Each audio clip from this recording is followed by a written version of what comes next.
Hello, my name is Tosca Bruno van Vijvijken and I work with the Transnational NGO Leadership Institute, which is part of the NGO initiative here at the Maxwell School.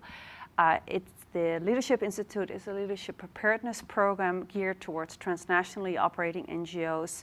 And our first program that we launched last year is particularly focused on those NGO leaders who currently work at the second tier of responsibility in senior management team roles in their organizations and who wish to prepare themselves for top leadership. And today I'm undertaking a brief interview with Joel Charny, the Vice President for Humanitarian Policy and Practice at InterAction. And I'm going to ask you in a moment what InterAction stands for. Sure. And he is one of our participants this year. Thank you for allowing us to interview you. This will be a helpful tool for those who watch us. So let's talk first about what is the nature and mission of InterAction, where you are a VP.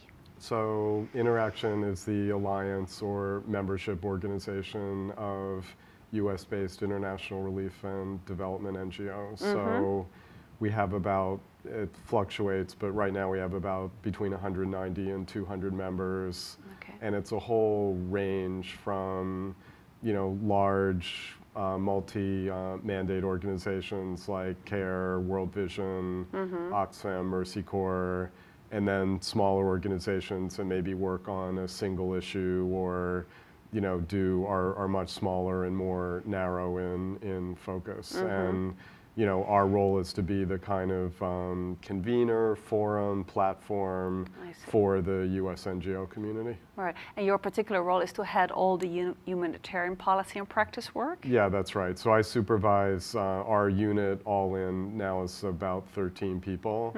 And so we have individuals that are involved in specific programs that we manage.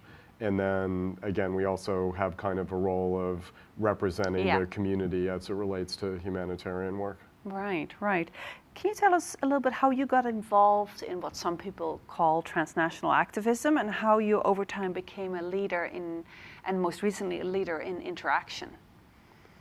Well, it's sort of a long story. I mean, I started, the first thing I did was I was in the Peace Corps right after college. So, I mean, if you want to go all the way back to the beginning. For students, that's interesting. Yeah, so I was in the Peace Corps in the Central African Republic. And then while I was in grad school, I volunteered at Oxfam America at the time of the Cambodia emergency, the first phase right after the Vietnamese invasion and the end of the Khmer Rouge regime in Cambodia.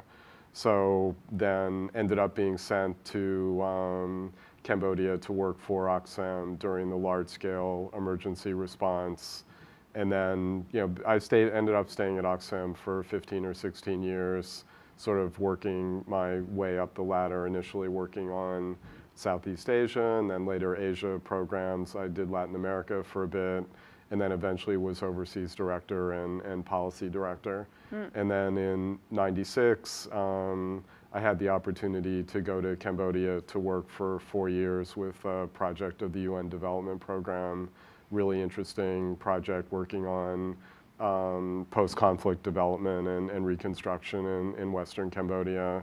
Then got a job with Refugees International, which is a humanitarian advocacy organization. I was there for 10 years and then shifted over from RI to InterAction in October of 2010. Right, that is quite a story, yes. What is it, by the way, about humanitarian policy and practice that fascinates you over and beyond those people who would focus rather on long-term development issues? Well, I mean, the fact is that for basically the first half and even you could argue the first 2/3 of my career, I really focused on both.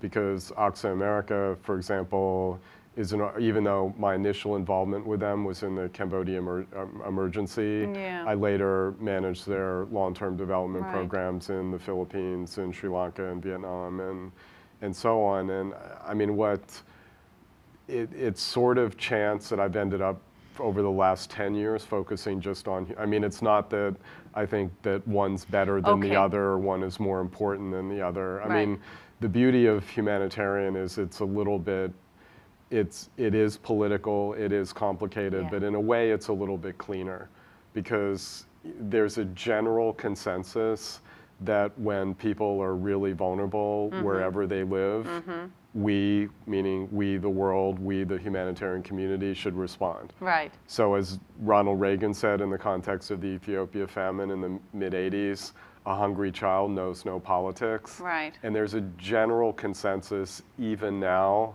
that that should still be true. So even though we're confronting political issues, there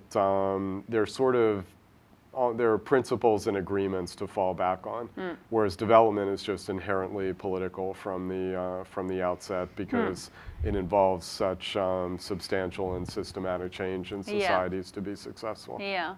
Okay. Interesting. But returning to leadership, could you indicate, if you think about your next leadership step in your career, what you hope to prepare for? What do you have in mind? What does it look like? I mean, I'm really not clear at this point. I think I would like the opportunity at some point to manage or run an organization, but what exact form that takes, I'm really not certain. I mean, it's just. Whether it's a small NGO, a medium-sized NGO, whether it's, I've often, Oxfam America functioned as a funding agency. I think it would be interesting to work in the foundation world. So potentially working for a small or a medium-sized foundation, I think that would be interesting as well. Okay. So since the program here at the Leadership Institute, at least this particular module, if you will, focuses on this leadership leap from the second tier to the top tier of responsibility, from the way you have interacted especially in your last couple of organizations, intimately with the top leaders in those organizations, what for you distinguishes the main difference between those two levels of responsibility? The thing about the number 2 level, which I'm intimately familiar with, is you tend to do a ton of the work without getting a lot of the credit. The president is the public face of the organization often, and you're all pulling together. And if the president is doing well, the organization is doing well, and vice versa. So I don't see any fundamental distinction necessarily in the qualities that are needed, but I do see a significant distinction in terms of what the expectations are and what the pressures are. Because the pressures on the number 1 person in the organization, again, the ultimately responsible, the buck stops here, all of those phrases, and that does mean that the person has to provide overall leadership. The advantage of being in the number 2 position is that you do have the option sometime of opting out or just doing like whatever's in your remit. You're not totally responsible for the health of the organization, even though I think any good number 2 person is thinking just as hard about the institutional health of the organization as the president. I see, yeah. So in general terms, in InterAction, are there any challenges that organization is facing at the moment in terms of leadership, and how is InterAction dealing with it? And this could be leadership at different levels. Yeah, the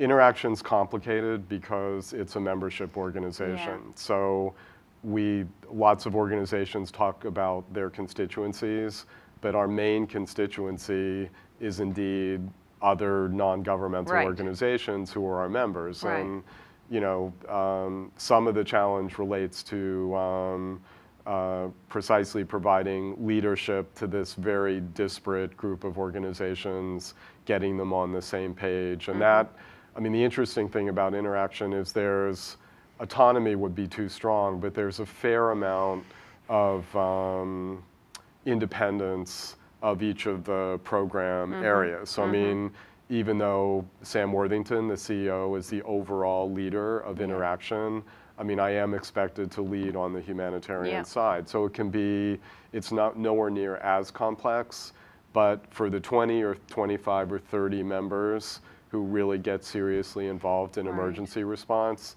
I mean, I and my team have to solicit their participation, have to make sure that we're unified and working together. Now, there are so many pressures on the NGO community writ large, and especially on the U.S. NGO community, related to, you know, potential drops in funding, related to the counterterror measures, related to, on the humanitarian side, something of a public discouragement about, say, the Haiti response and what that means for the effectiveness and integrity of our sector. So, again, we have to lead and develop a response to those challenges on behalf of the community. Okay, and my last question then is coming back to the program that you're attending at the Leadership Institute.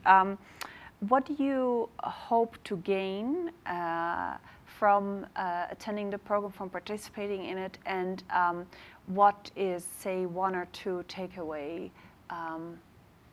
learnings that you, so far, we're almost midway we're on day 2, I mean, we're only on day 2, so it's hard to say what the ultimate takeaway will be. But I mean, the whole, what I'm interested in are kind of confronting, you know, what I feel are weak areas or weak aspects in terms of my overall approach to leadership and management. So, you know, the stuff that we've done so far, for example, on, you know, applying you know, a power dynamic and the whole networking thing that we talked about on the first day. I mean, I'm approaching it almost as if there are, well, first of all, I think it is great to be able to step away and kind of have that kind of merging of academic analysis and practice. I think regardless of the topic, that's really valuable. And then, so it's a combination of having a stronger analytical framework to approach leadership. I think that's going to be helpful. And then the other thing is just specific skill building. I mean, sort of confronting, having a better knowledge of what strengths and weaknesses are, and then being in a position to confront those weaknesses and think about either changes in behavior or, I mean, we've talked about a number of things already. I mean, do you, you know, for example, if you're weak, say in you know, networking, you're not a charismatic person by nature. Well, do you have a personality transplant, or do you build you know, do you build a team around you that maybe has complementary skills? So, but I think having self-knowledge is a good place to start. Is a good place to start. Well, thank you very much. No, thanks for the part in this opportunity interview. of doing this.